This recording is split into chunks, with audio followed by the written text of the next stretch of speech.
Welcome back, everyone. Happy Monday.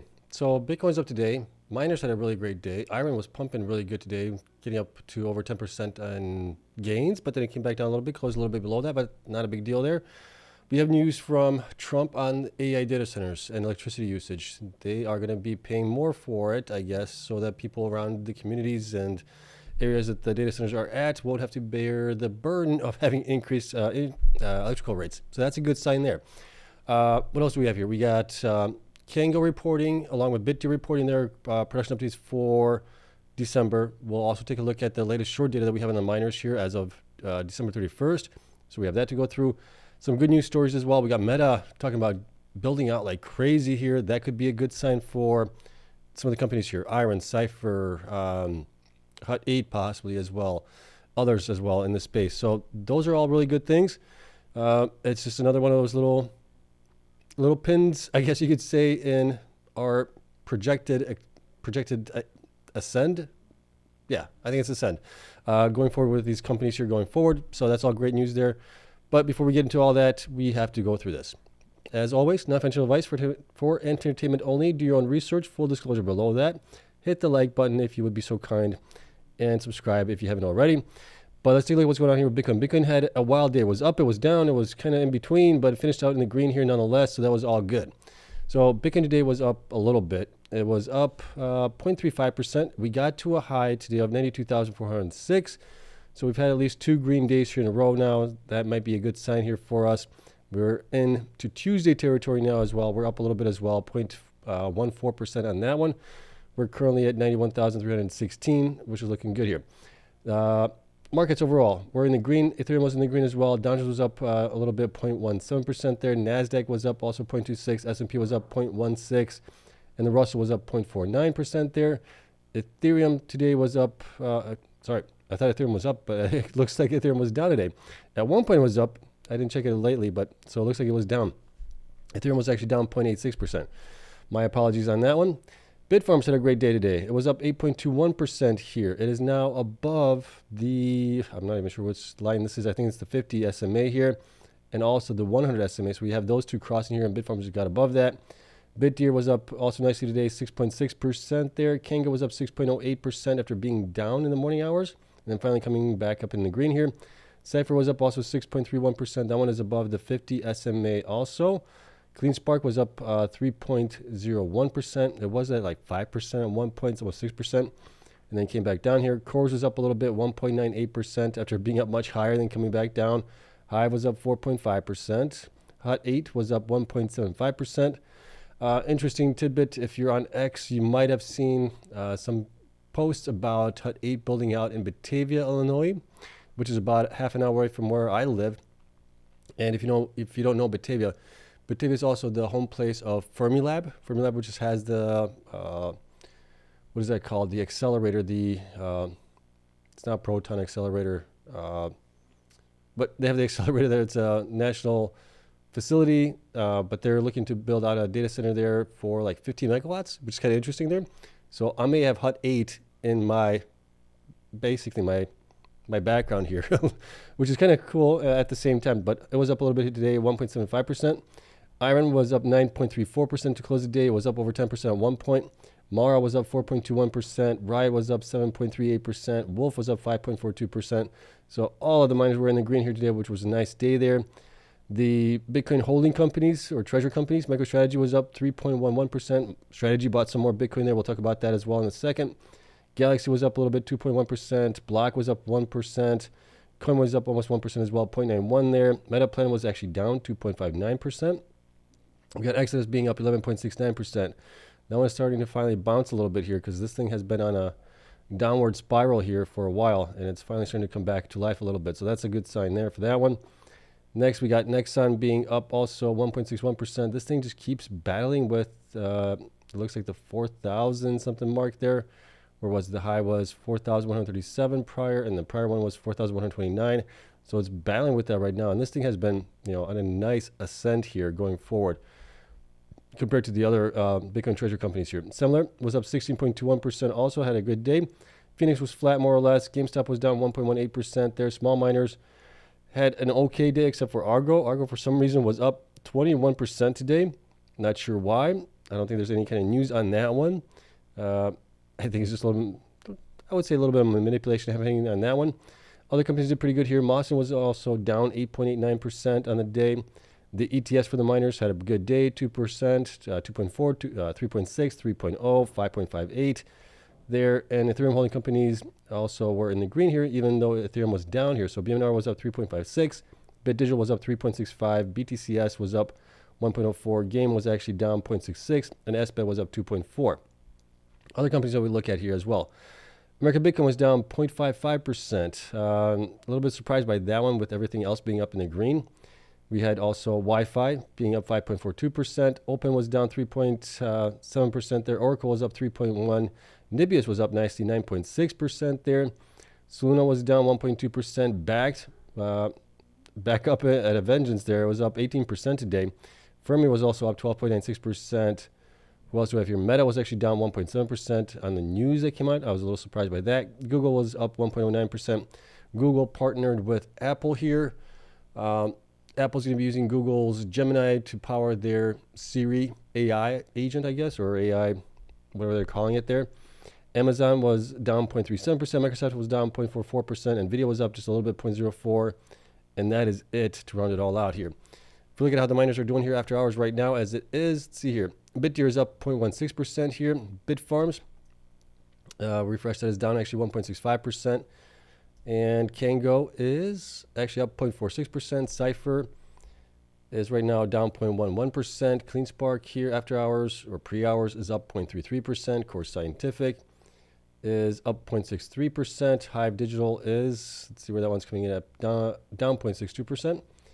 Hut 8 is down 0.36%. IREN here is right now down 0.4%. Mara is down 0.28%. And we got, let's see, Riot here being down 0.36%. And TerraWolf, last but not least, being flat right now as it is. Bitcoin for the month of January is up 4%. We're still in the green. We'll take it. It's not the greatest, it's not the worst, but it's in the green. We'll take it.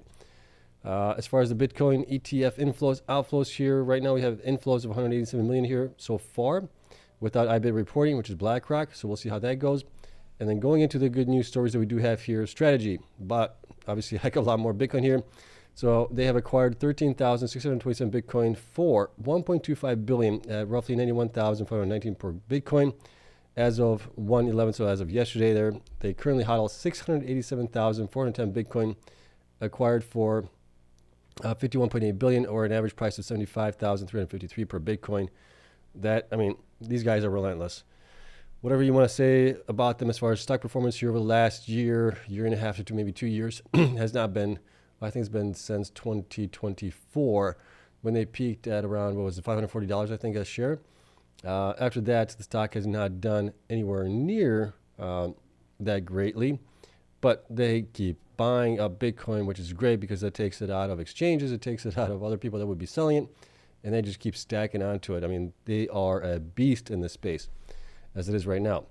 Next here we have, this is also really good news here. Just in, U.S. Senator Cynthia Lummis introduces a bill that would protect Bitcoin developers from being classified as money transmitters. In the past, we have had some people make a stance or make statements that the developers could be considered as money transmitters, which doesn't make any sense here. But nonetheless, this bill gives our developers the clarity they need to build a future of digital finance without fear of prosecution, which is true. We need clarity in the space, and then this is another step in that clarity as well. So this is really good to see there. And Cynthia Lummis has been a staunch proponent of Bitcoin and the freedom that it gives us and everything else. And it's unfortunately that she's going to be running for re-election there, but she's doing all the right things here to get things done for us, along with the Clarity Act that she's working on to get done later on this month potentially as well. So thank you to Senator Lummis there. Next here we have President Trump announces he is making every new AI data center get its own power from tech company instead of raising American electricity bills. It's kind of hard to read into that from what Trump has said there. But I think it's either, well, I've talked about this in the past, right? Especially with some of these hyperscalers, Google, Microsoft, Amazon, Meta, OpenAI, others that are building out these huge data centers. We have seen some rates increases for consumers for electricity. And the belief is, well, before we go too that far, what the belief is, but these guys have a lot of cash on their balance sheet. They should be doing things to ease the burden on consumers if they're going into a community, right? So whether that's paying a little bit higher, maybe a little bit higher rate for electricity, so the consumers don't have to bear the burden of it, right? Because it's not really fair to them. You're coming into a city, a town, a metropolitan area, whatever it might be, and because you're pulling in so much electricity, there's really no reason why the consumers should be paying more because of you going into that city. So I kind of like this. I think this is a good thing. And we've also seen a lot of these hyperscalers trying to get behind the meter where they don't get tacked on for like transmission fees, all those other things, where in that regard, the consumers will be on the line for those types of things. So I'm actually for this, to be honest with you guys. I think this is actually really good because the hyperscalers are making a heck of a lot of money here. They should be helping to support the communities that they're in. And this is one way that they could do that. And it's unfortunate that the president has to come out and say, you guys should be doing these things. But here's what we have here. So as president for the people, here's what he had to say here. I never want Americans to pay higher electricity bills because of data centers. Therefore, my administration is working with major American technology companies to secure their commitment to the American people, and we will have much to announce in the coming weeks.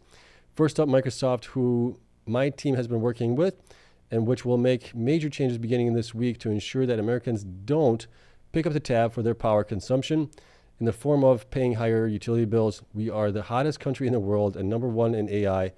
Data centers are key to that boom and keeping Americans free and secure, but the big technology companies who build them must pay their own way. Thank you and congratulations to Microsoft. So this is really, really good there. Right? I mean, the companies are making buku bucks on data centers and AI and all that stuff. They should pick up, the bill there for electricity. It should not be placed as a burden on consumers that live in that area as well.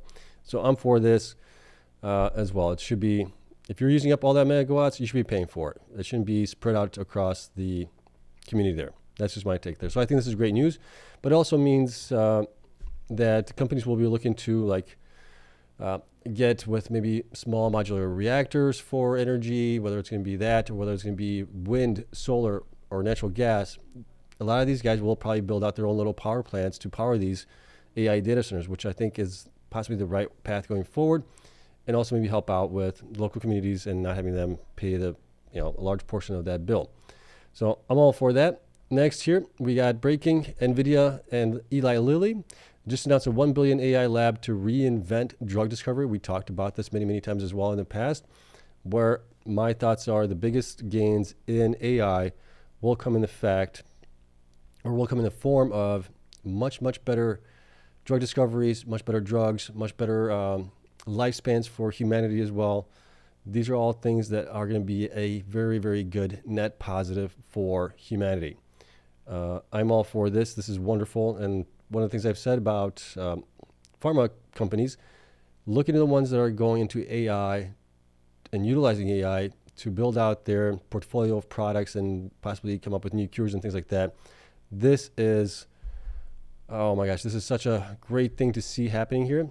And I think it's going to be a really, really good thing for myself, for you potentially as well, for your family, for your loved ones that are dealing with any kind of diseases or any kind of ailments. These things are going to be, I think in maybe 10, maybe faster, but I would say maybe 5 to 10 years, if not a little bit beyond that, where we're going to see a lot of cures for a lot of the diseases that are affecting our loved ones. Okay, so I'm all for this. But work is expected to begin in South San Francisco earlier this year, and the lab will explore opportunities to apply AI across clinical development, manufacturing, and commercial operations.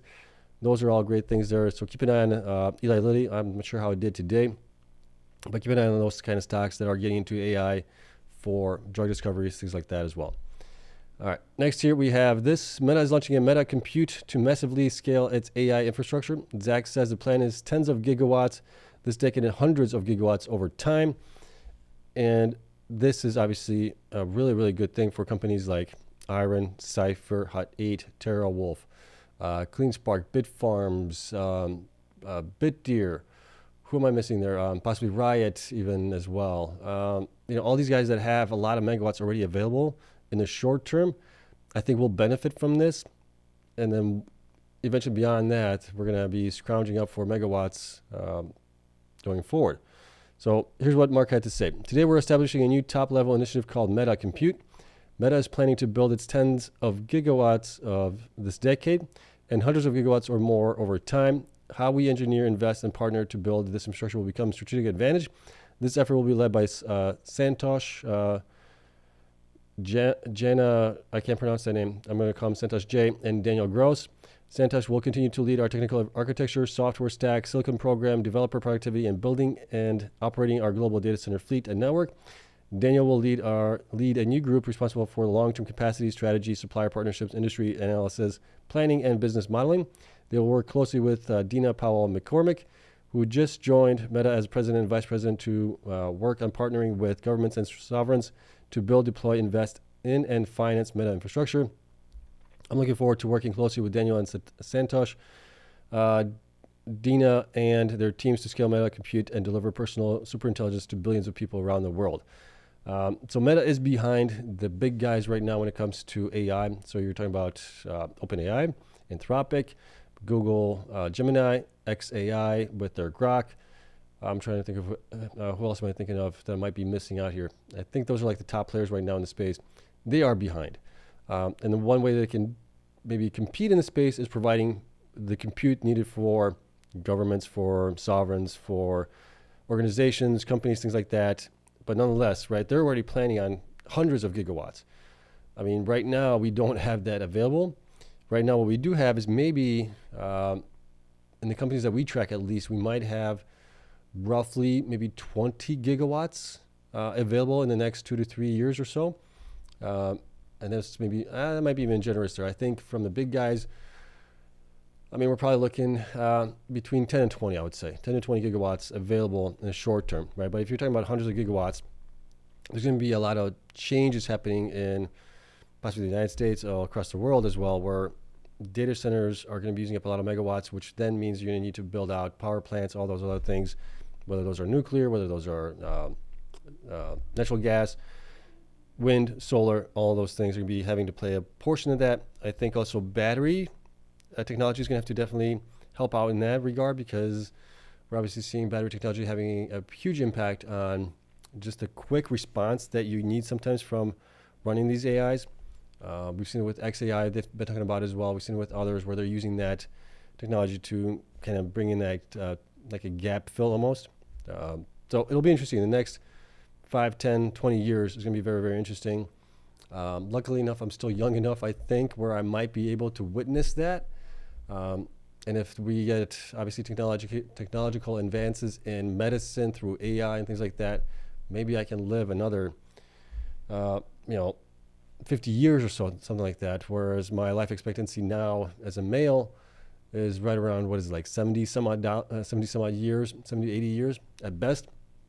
So if I can live a little bit longer, closer to 100 years, I would be a happy camper. I want to witness all of this transformation that we're seeing here. I want to see AI discoveries in medicine. I want to see AI discoveries in compounds, in elements and everything else. Us going into the stars, being a spacefaring civilization. I want to see all that before I kick the bucket. That is my dream. That's what I would love to see. I'd love to see my kids grow up in this. I'd love to, but still got a long ways to go nonetheless here. So those are all the good news stories that we have here. Next, let's get into Bitdeer and Cango as far as their announcements are concerned. And then at the end, we'll get into the short data that we do have here on the miners here as of December 31st. So Bitdeer announces their production update for December. They increased self-mining hash rate to 55.2 exahash on continued deployment of seal miners. This puts them in the number 2 spot here, with, I think, Mara still being higher than them, but not by much though. Mara hasn't reported their operations in the last, I think, 2 months or so, so we're not really sure where they are at, but based on where they reported, this puts them in the number 2 spot as far as exahash right now. Bitcoin production increased 339% year over year to 636 Bitcoin, and they have 8 units of GB200s deployed and under testing in Malaysia there. So they are definitely getting into the AI space as well. So operational update. Talked about the Bitcoin miner, 636, operating hash rate 55.2 exahash. Bitdeer will continue deploying steel miner and mining rigs for self-mining to continue the company's growth in self-mining capacity while concurrently retiring third-party older generation rigs. And they've done a fantastic growth here this year in hash rate growth. And they're also getting into AI, which is kind of nice. Steel miner manufacturing, 1.4 exahash of steel miners, A2s were sold to external parties in December 2025. That is very, very, very much on the low end. I'm a little bit surprised. Well, I don't know if I'm surprised. I mean, right now would be the end of the cycle for Bitcoin historically, where we'd be going into a bear market here. So maybe that has to do a little bit with it, where they're not selling that much of it. I mean, but if you look at the sales that Bitmain has had, they've been selling hundreds of exahash, of their S21 miners and things like that. So they're way, way behind, and not sure why. I'm not sure whether it's the cost. I'm not sure, but it's a little lackluster on their sales for the steel miners here right now. Okay, going down here, you can see all their mining rigs here. The steel miner A3, A2, A1, all of their stages of it in final assembly, in transit, deployed, right? All of those things, you can see that data there. Going down here, this was interesting. This is what I love. I love it. This part about Bitdeer I love. They provide a lot of data. I wish some of the other miners would also do this. Even the ones that are getting into AI, you can get into AI, but then you can start reporting on AI as well, along with your Bitcoin operations here. Right, so here they reported GPU amount deployed, 1,152, GPU types, H100s, H200s, and B200s, utilization rate of 61%, under external subscription 538, annual run rate right now about 10 million there. Wonderful, wonderful information for investors to have. I wish the other miners would copy this, but I doubt that they will. So right now they have 8 units of GB200 systems were deployed and tested in Malaysia in December. Potential customers have commenced the proof of concept validation. The cloud service is expected to be officially launched on their website at bitdeer.ai in January 2026 to support broad customer demand. And they're actively evaluating U.S. data center leasing opportunities to deploy GPUs and bring AI cloud services online for U.S. customers as early as Q1 2026. So that is also really good news there. HP co-location arrangements. Potential additional co-location arrangements for various sites are under evaluation. Multiple potential customers have expressed strong interest and active discussions are currently underway. That's also a good sign for them there. And then you can see infrastructure summary here, all of their sites they have right now. They got a lot of sites. Right now their total megawatts is 1,658, and they have an additional 1,344 that's being in progress or in planning right now. Whether it's going to be crypto, HPCI, all of that stuff is marked out here, and that is just great data to have. Total global electrical capacity is at 3 gigawatts, basically. And then down here, we got their metrics here, right? 55.2 exahash, proprietary hash rate of 58. That includes, obviously, cloud hash rate. And then we have some that have been delivered but not yet energized as well. And then Bitcoin held here is now at 2017, sorry. That's down from where they were in November, so it looks like they're selling a little bit more to fund their operations and things like that, which I'm fine with. It's better that than dilution and things like that, so I'm okay with it. I think this is fine. Going down here, see if there's anything else. I think that's it, but they got a lot more information down below that, which is fantastic for, obviously, people that are interested in this company here. So if we look at Bitdeer right now has about 208 million shares outstanding, market cap 2.5 billion, 2.6 billion, roughly, more or less, give or take. Performance over the last 12 months has been mixed, right? They're down 50% from 12 weeks ago. They're up 11.9% from 8 weeks ago. They're up 4.5% from 4 weeks ago. And then last week, they were actually down 0.35% there. Current hash rate 55. We don't really know where their future hash rate is going to be at, but I'm guessing in the next year, they could possibly get to like 100 exahash just based on them building their own ASIC machines there. So that is really, really interesting there as well. Bitcoin Hollow right now, 2017, that's valued about 184 million as it is. And that's Hollow market cap of 7.2%, and each share is about 88 cents there. Estimated revenue annual run rate here based on December numbers here is about 679 million. You can see the Bitcoin mined here over the last basically 13 months, going back to December of last year. They bottomed out here, looks like in February of last year, and then ever since then, they've been a nice little rocket ship here going up. And Bitcoin production here, revenues have also been increasing as well. We've obviously seen a dip in Bitcoin price here over the last couple of months. That's a result of them coming down here. But overall, their hash rate has continued to increase here, right? They started out at 8 8.5 exahash roughly, and they got to 55 right now. I mean, that's basically, what is that? That's a 5, 6, 7x, right? Roughly 7x, and their hash rate in just a year. That is phenomenal growth there for them. Bitcoin HODL has also continued to increase, and it's actually seen a little bit of a dip here in the last 2 months. Bitcoin sold here, they've definitely been selling a heck of a lot more here, which is fine. I'm okay with that to fund their operations, build out their ASICs as well, and sites and things like that. I'm okay with that. That's not a big deal there. Bitcoin per exahash efficiency, 11.5, still the same as they were in November there. Bitcoin sold value, they sold about 71 million there. Going down here to institutions. Institutions have actually went down a little bit here to 248, but the shares went up to 65.38 million, and percentage owned went up to 36.56%. We now have 10 strong buy ratings, 2 buy ratings, 0 holds, 0 performs, 0 sells. Price targets from the analysts are $43.50 for the high, average is $33, and low is $25. So the high actually came down a little bit there for them. Going down here for December, it looks like they were operating about 28.464 days out of the month here with all of their fleet across every site that they do have on average. The new machines they got installed here have been operating at an average of about 20 days or so. Based on that information, where should they be valued at? Well, based on that information, we're not even including the $10 million that's added into it from the AI compute that they're generating revenue on. But I have them right now somewhere between 24.41 and 36.62, which is kind of in line with where the analysts have them as well. Maybe I'm a little bit lower on that. But yeah, they're at 12.27. I think they should be an easy double if things work out for them, and they actually get the love from investors in the markets in general. But they are doing all the right things here.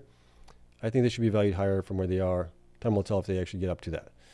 Okay, so thank you, Bitdeer, for all that information. And let's get into Cango here really quick. Cango doesn't have that much information.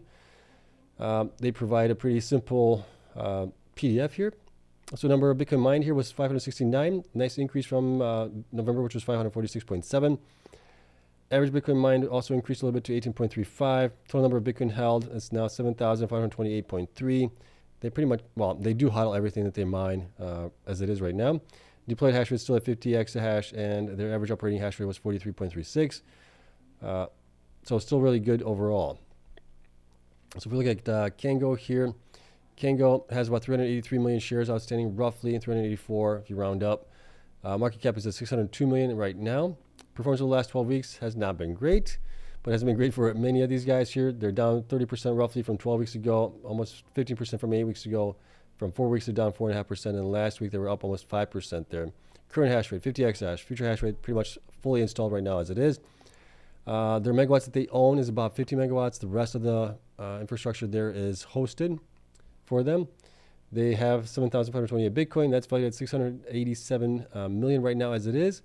So they're underwater when it comes to the market cap, just on the valuation of their Bitcoin alone, not accounting for any, well, the site that they own, the 50 megawatt site, plus any of the machines that they have as well. I mean, those should have some sort of value to them as well, but they're not being really valued on that. So HODL market cap is 114%. They are definitely not properly valued there. And each share has $1.79 as it is right now. Okay, Bitcoin production here. They peaked in August with 663 Bitcoin. Ever since then, they've been coming down here through November, and they finally kind of bounced a little bit here in December. That is a result of network hash rate increasing while their hash rate has been stagnant or flat, more or less. So we'll definitely see that. Estimated currently annual run rate right now is 607 million for them. Revenues have been coming down as well, right? It peaked in August with 76 million there, and it's been coming down there. Bitcoin HODL, you can see that thing has been increasing like crazy. Excuse me. And their HODL position here, or not HODL, but their hash rate has been stuck at 50 exahash here for over the last, 6 months, half a year. So that's a result of Bitcoin production coming down. Revenues also coming down. Well, revenues coming down is also a result of hash rate and Bitcoin price coming down over those months there. Okay, Bitcoin per exahash efficiency 11.4. A little bit of improvement there over November, which is good there. Going down here to institutions. Institutions did decrease a little bit here to 57, sorry. Shares did increase to 35.7 million, and percentage owned increased as well a little bit to 12.84%. We now have 1 strong buy rating instead of 0 strong buy ratings in the month prior. And we have 0 buy ratings, 0 holds, 0 performance, 0 sells. Price target increased a little bit to $4 for the high. Average went up to $3.50, and the low stayed the same at $3 there as it is. Going down here, we had them operating for December about 26.678 days out of the month there overall on average. So pretty good nonetheless. And then, so where should they be valued on that? Well, based on that, I actually, what's the proper word I'm looking at here?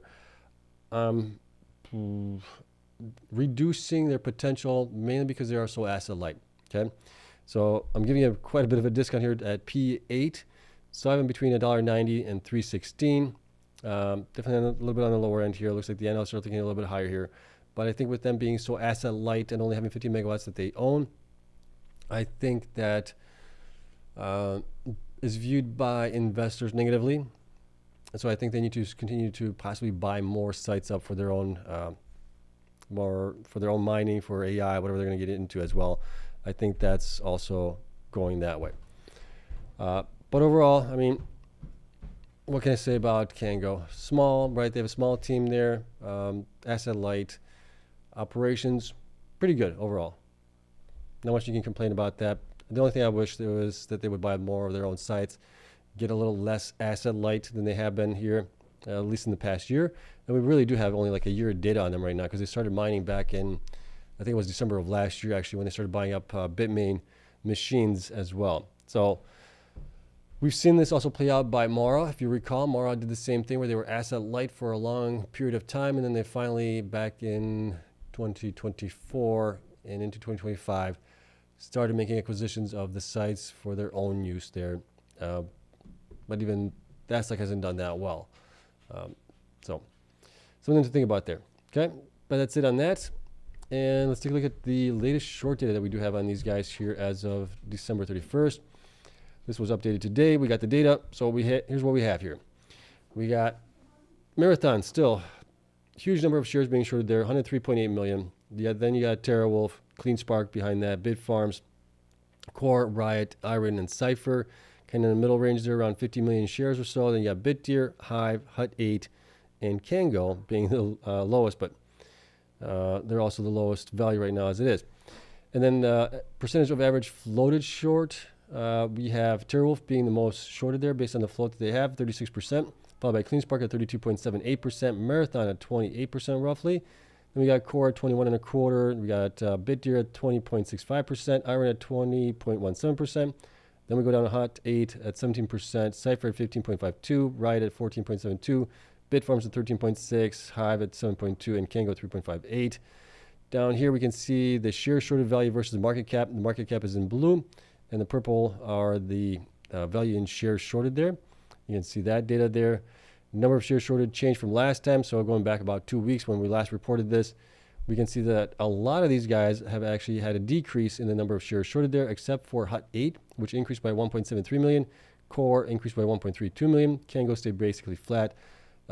Cango data has not come out yet. I'm not sure why, but it hasn't come out yet, so it's still the same as it was. Well, it's still showing me from 12.15 for them. Marathon was down just a little bit there. Bitdeer as well, right about 500,000. Cleanspark down about 0.6 million there. IREN down 0.78 million. Hive down 1.82 million. Bitfarms down 3.45 million shares. TeraWolf down 5.57, and Cypher being down the most, 9.2 million there. Percentage from last time. So as far as percentage increases and decreases, Cypher's down 15% there from last time we discussed it. Hive down 9.6, TeraWolf down 5.6, Bitfarms down 4.2, IREN down 1.5, Riot down 0.8, Cleanspark down 0.7, and Bitdeer down 0.3. Marathon down just a little bit there, 0.04, and CORZ is up 2.17, and Hut8 is up 11.65% there. A little surprised by Hut8. I think it's because Hut8 has been on a nice little run here recently. I think that's maybe why we're seeing that one come down, because as you look at it, the price performance over the last 12 weeks here, Hut8 is the only one that's up 26%. So I think that is the reason why this has come up here. I think some people are thinking that this thing is overvalued potentially. Other than that, we can see Bitdeer is down 50% from 12 weeks ago. Hive down 48, Marathon down 47, Cleanspark down 40, Bitfarms down almost 40 as well. Cango down 30% roughly, Riot down 28.5, IREN down 26.8, Cypher down 19.5, CORZ down 11, and TeraWolf down 4.4. So those two, well, TeraWolf at least and Hut8 have done the best here, I guess, over the last 12 weeks. And then this is a percentage of 12 weeks short change here. We can see Cleanspark's down actually 31%. Bitdeer's down 12 along with Bitfarms. Riot's down 10. Cango's down 7. TeraWolf is down 7. Hive's down 2. So all of these guys have had their short positions decrease over the last 12 weeks. Whereas we've seen an increase here overall for IREN, HUT 8, Marathon, Core, and Cypher as well. Okay, so that's how that's playing out here. And here's their individual performance here over the last, what has it been, a couple weeks here, a couple months overall. Bitdeer, you can see how that one has been shorted over time, or more or less. And you got Bitfarms here, huge spike here back in basically the end of October actually. Huge spike on that one, has been coming down here ever since then. Cango, somewhere between 1 and 2 million there, more or less. Shares Cypher peaked at middle of October there and it's been coming down also. Then you got Cleanspark here, right? Huge bump here also at the end of October into November. And then this thing's been kind of slowly starting to come back down here a little bit. This was right around the time when they did the convertible notes, I think, for them. And then you got Core here as well, going up, going down, going up, going down, but it's right around 62 million or so. Hive, 10 million to 19 million, down to 17 million there. So it's definitely been a little roller coaster ride for that one. HUT 8, between 16 million has been coming down to 13.2 million. Has been increasing here ever since then. IREN, right, down up to 59.94 million. It's now down to 15 million there. Marathon peaked at 107 million, came back down. Now it's going back up. Now it's kind of flatlined more or less at 103 million for the last couple of reports. Riot has been coming down as well and going up a little bit here recently. And lastly, TeraWolf peaked at 109 million shares being shorted there, and it's been coming down as well since October. So a lot of the peak fear that we had, or peak shorting, happened right around where a lot of these guys obviously peaked in price, which was right around October, September time range. And then they've been coming back down ever since then, with prices obviously coming down. So I think that's the reason why we've seen a decrease in the number of shorts on some of these guys coming back down to reality maybe. Well, I think they have to come down a little bit more, but time will tell on that. All right, so there's all the latest data that we do have on everything. Looking a little bit better here as far as short data. So those are all good things here. We got good things happening in the space. Everything else is looking good. I'm still really bullish long term. Hopefully you guys are too. And I think there's a lot more gains to be made here with all of these guys as well. All right. Spreadsheets will be available to my Patreon members tomorrow since we got quite a few updates here today. We'll get those updated for you guys there. If you want to join that crowd and help out what I do, link for that is down in the description for Patreon, and you get access to our wonderful Discord server as well there. All right. That is it. Let's get into Q&A, see what you guys have to say here. Thank you so much for sticking around this long. We've been going on... we're actually doing pretty good. I thought it was going to go longer, but we're at 40 minutes roughly right now as it is. Okay, let's get into Q&A here. As always, if you could preface the questions with a question mark or Q, I would appreciate it. I'm going to scroll my way up and work my way down, and if we don't have that many questions, it'll be a quick one. All right, Jen Kurtz asks, which would you pick to buy, Cypher or Bitfarms? I told him in the comments that I would pick both. Let's see here. John asks, if Bitfarms doesn't get an HPC deal before their earnings report, will they meet expectations? Expectations as far as operational or revenues are concerned? I think so. I mean, nobody's expecting anything major out of them for when it comes to Bitcoin mining right now. They've been flat on hash rate. They've actually come down throughout the year, but they've kind of flatlined there.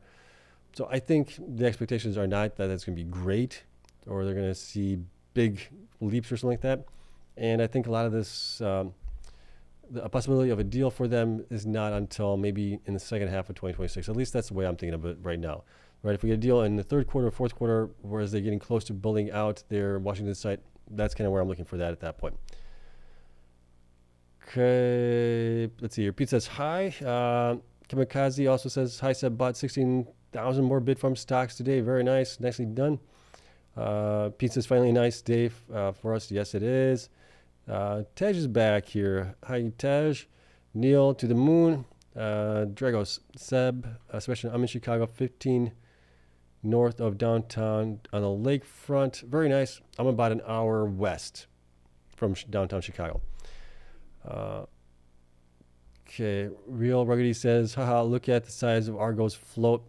Yeah, that's definitely in there. I thought that he meant he is in Batavia, New York. Not Batavia, New York, Batavia, Illinois. And who is Cango? Cango is a newcomer to the space. They bought out Bitmain's mining machines that they have hosted. They started doing that last year, right around December. Increased that again in middle of the year, and then increased that some more by the end of the year. So they're 50 exahash. They're a small team, but they have a lot of hash rate. Asset light. Talked about them here in a second, or a couple minutes back.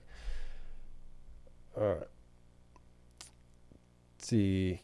Carl says, Carl trades on Cango. I feel it's highly speculative, but I bought 40,000 shares under $1.40.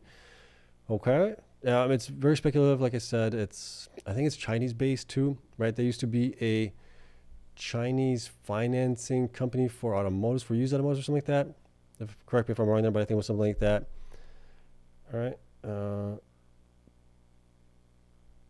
see what else we got here. Morton, question. If Trump is pushing hyperscalers to have less effect on electricity cost, does that make IREN's low-cost 2.9 gigawatts of renewable power even more desirable? Yeah, it does, right? Because, well, as long as they can maintain that and not have an impact on the surrounding population, then yes, I would say yes, right? But if it does have an impact once they start using up that, what do they have there, like 2 gigawatts at Sweetwater, as long as it doesn't have an impact on the surrounding communities, I think that'd be wonderful there. But I'm not sure on that for 100%. All right, Carl. Let's see here. Cango, I let them know that Cango consider it. Okay, yep. Cango is 100% casino play. In my opinion, would not recommend it to anyone for primary. Yeah, I would not also. At this current stage, at least. Neil, maybe Nvidia and Lilly could bring Bill Gates' wish for transhumanism. I don't even know what that is. Transhumanism. I'm not sure what that is. First time I'm hearing that one. Let's see. RC Vagabond asks DGXX thoughts. Is that DigiPower now? Is that their ticker symbol? Let me take a look at it here. Let's see here. DGGX. Yeah, that's DigiPower. Small miner making deals. They're doing a test project with a small macro. What do they call it? Small micro nuclear reactors. That's interesting to me. But with them being so small, it might make it a little tough. But they could have a nice run, if things work out for them. Okay, Adam, if you had to pick a day in the future to sell all of your minor HPC stocks, what day, month, and year would you? Oh gosh, I don't know. Hard to really think about that or even put a date on that. We just don't know when these things will actually rocket and how will they go forward. What kind of deals will they get? There's too many unknown variables. I would say keep an eye on these companies and see where they go over the next 3, 6, 9, 12 months, maybe even longer for some of these guys. How are they building out? How are they getting deals? All of those things are very, very important in this space because that will kind of tell you where maybe the top is at, right? A lot of these guys have a lot of megawatts. IREN's got still 2 gigawatts to build out in the next 2 years, more or less. It might take them about maybe 3 years to build out completely, but overall, you got 3 years of a lot of growth potential there for them. Cypher, same thing. They have over 3 gigawatts, I think, that they can still build out, or 2.5, something like that, over the next 3 to 4 years for them. So a lot of these guys, as long as we're getting deals and they're getting customers and things like that, they could continue to go up for a while longer for us. So you just got to keep an eye on them, see how they do. All right.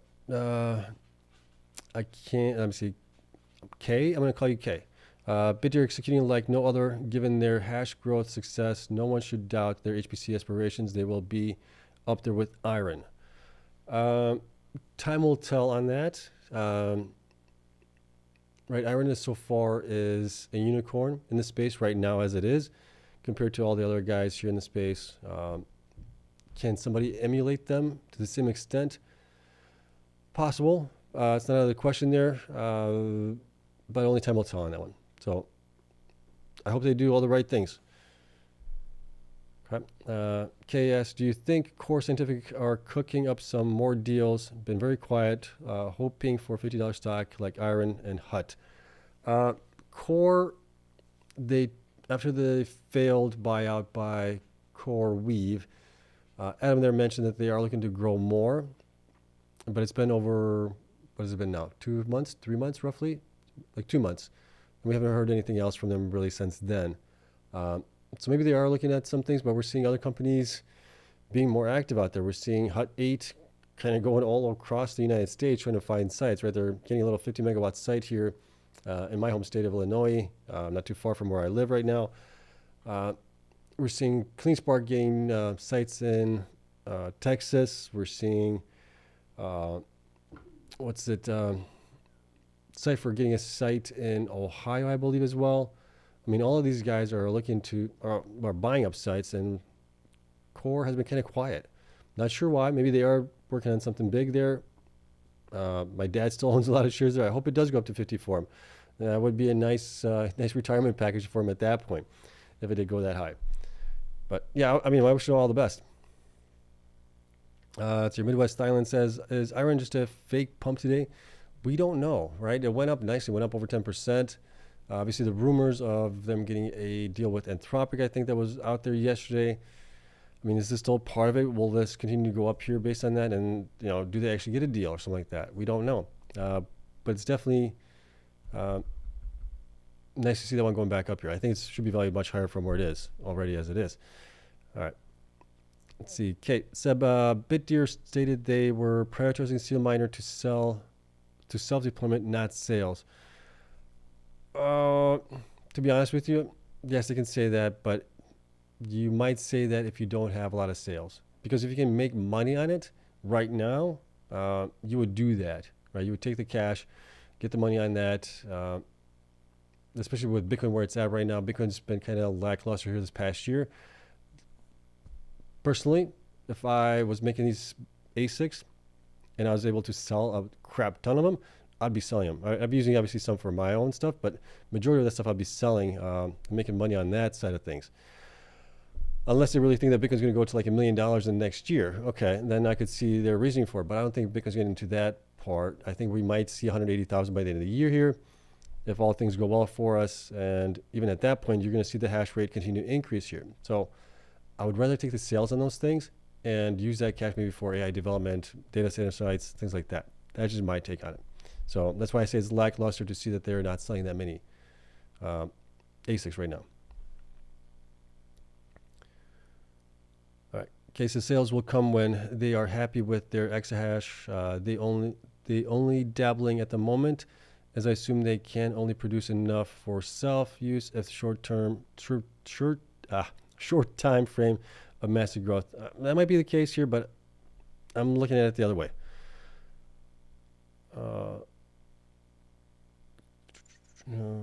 Okay. PGW says 35 million souls in Malaysia. Lots of financial and accounting companies. Growth should be steady. You're talking about Bitdeer there with their AI GPUs, maybe. Yeah. See, Rob says, will tomorrow be a green day for our sector? What about precious metals? I'm just kind of keeping an eye on precious metals, right? Where gold is, silver, copper, all those things. I kind of not really like tracking it die hard, but I'm just kind of looking to see where they are from, day to day, more or less. I don't know. We'll see. A lot of these things have been peaking here recently. I'm not sure where they're going to end up here tomorrow. As far as for us, Bitcoin's up a little bit here right now. I'm not sure. It'd be nice to get another green day. What do we have? We have also, when is it? Wednesday. Wednesday is supposed to be the, what's it called? SCOTUS, which is the Supreme Court, Scottish Supreme Court of the United States, supposed to rule on the tariffs for Trump, I think, on Wednesday. So that'll be interesting. Maybe we'll get a dip tomorrow because of that. We'll have to wait and see. All right, Gary says, Texas has its own grid. It isn't part of the U.S. grid, which is crowding data centers in eastern USA around people. Texas is mainly desert, so not an issue for IREN. Yeah, I mean, where IREN's located, I think the closest town is, about an hour away? The big town, at least, large metropolitan area is about an hour away, so maybe that's going to be an issue for them. All right, Neil, do you think when Powell goes to jail that they might retaliate against Trump and crash the market? I doubt Powell's going to go to jail. Yeah, I think that's just, how do I put this kindly? I think it's just shenanigans between, I mean, because wasn't Powell originally appointed by Trump in the beginning? So it's kind of like, you appointed this guy and now you're complaining about him. It's like, why? Just let him run out his 6 months that he does have left, and then you can put in people that you want and, pump the market at that point. It's like, why get into these little skirmishes? Right. Neil says, do you think Trump starts a war with IREN and that the stock market might sell off? I don't think he's going to start a war with IREN. I mean, IREN's got issues already as is with their own population going against them there. I think he's just trying to help the population out there, possibly, to kick out the current regime that's in there. But I'm not a political scientist or anything like that. I'm not really sure. Just based on what I read and see online. So we'll see. And Neil here, when Trump takes Greenland, do you think maybe some data centers will be built in the cooler environment? Again, one of those things is power. You need a lot of power for that. I don't know if Greenland has it. I think Greenland has geothermal. They might also have some, dams, things like that for power, which would be hydroelectric. And then as far as cooling, I mean, cooling that I guess it would help a little bit, but the big thing is latency. I mean, how much of a latency you're going to have to the really metropolitan areas that you need it to for, like New York, Chicago, California, other places where I think the population in Greenland is only 350,000 people, I think, something like that. All right, so you're not really serving them. Doesn't really make much sense to put up a data center there for it. All right. Kay says, I still believe strongly in a bull run in certain sectors with all the catalysts coming this year. I agree with you there. I'm with you on that one as well. And Kay says, glad I got out of Mara. They are a dumpster fire. Been stacking Canon as they are flying under the radar, but sales and revenues are pretty strong. Okay. Canon has also not performed that well in the past, I would say, 2 years or so. It's been underperforming Bitcoin for the most part. I'm not sure where it's at recently here, but yeah, I have to do a much bigger deep dive into them to really see what's going on there on that one. All right. AS asks, will Mara stop losing market share? Well, market share in what? In hash rate or Bitcoin HODL? What are we looking for on that one? Neil says, I like how Bitfarms wants to build out with liquid cooled. Pretty much anything that's new being built out is going to be built out for liquid cooled. That's right. They're targeting the Rubin chip there for end of this year, which is in their Washington site. But we have also IREN building out liquid cooled data centers. We have Nibius doing it. We have Applied Digital as well. So they're not the only ones there, but yes, they're looking for the higher rack density there as it is. Okay. And then Rob, is it just North America that is building data centers at this rate? From what we understand, yes. It is the United States. And then we also have probably in close second, if they're not beating us, is China when it comes to AI data centers. They're definitely in a war with us on that. Other countries, we are seeing some things happening in Europe as well, Canada a little bit, but nowhere to the extent that we're building out here. Some of these hyperscalers like Microsoft, Google, and things like that, they are looking to also build out in India. We've seen press releases on that. But other than that, that's about all I know right now as it is. Okay. Cases 3 months Bitdeer #1 hash rate. Heck, they could be the #1 in a month here if they continue to install as many machines as they have. Because if you look at, let me see here, last reported for Mara, if we look at them, they were at 60 exahash. This was, let me see here. Let me pull this up for you guys. They had 60 exahash at the end of September. So we're now basically October, November, December. So basically 3 months behind. We don't know exactly where they're at. But if Bitdeer's at 55.2 right now, I mean, they could possibly do that in another month or two, I think at the latest here, right? With them being at 55 here. So they might overpass Mara as being the biggest publicly traded company here with exahash, which would be a huge, huge accomplishment for them here in such a short period of time, especially as well. So they're doing a lot of great things here. Now, will they get the love for it? Time will tell, right? Okay. See, I think that's it for the questions. I'm not sure if there's anything else popping up here. Okay, I think, yeah. Neil says, have a good night, Seb. I'm 6 hours east from you in London, Ontario, Canada. 6 hours east. Oh, okay. So, yeah, you're 6 hours. I'm in Central Time, so you're actually, geez, it's morning for you right now. If it's 11 o'clock for me, it's probably 5 o'clock for you in the morning there. Well, I hope you have a wonderful Tuesday. Let's see. Kay asks, if you were rich, Seb, would you leave the U.S.? I've met a few people that have left U.S. and U.K. because of turmoil. I don't think I would leave. I might leave the state that I'm in because we're getting taxed crazily. Illinois, as you know, is a Democratic state. They tax the crap out of you. So I might leave the state, or maybe I won't. Pay off the house, things like that, if I was rich. But I got family here, my mom and dad here, my sister's here, obviously my wife, my kids are here, family, friends, all of that is here. I don't think I would leave. Maybe when I retire, when my kids are older, my kids have their kids, I may retire to another country where, $1 million here in the United States is worth 5-10 million someplace else, right? So I may do one of those things. Neil says only 1 hour. Okay, so it's 1 hour difference. So why you say maybe there's London, Ontario in Canada? Maybe there's, okay, so we're not that far. So it's 12 o'clock for you. Well, nonetheless, have a great night. But yeah, we'll see whatever happens tomorrow. We'll talk about it at that point. As always, I want to thank all of you for coming in here, spending a little time with me, spending an hour with me. Greatly appreciate all of you. I hope you guys have a wonderful, wonderful Tuesday and the rest of the week. And love you all. I'll see you guys tomorrow. Till then,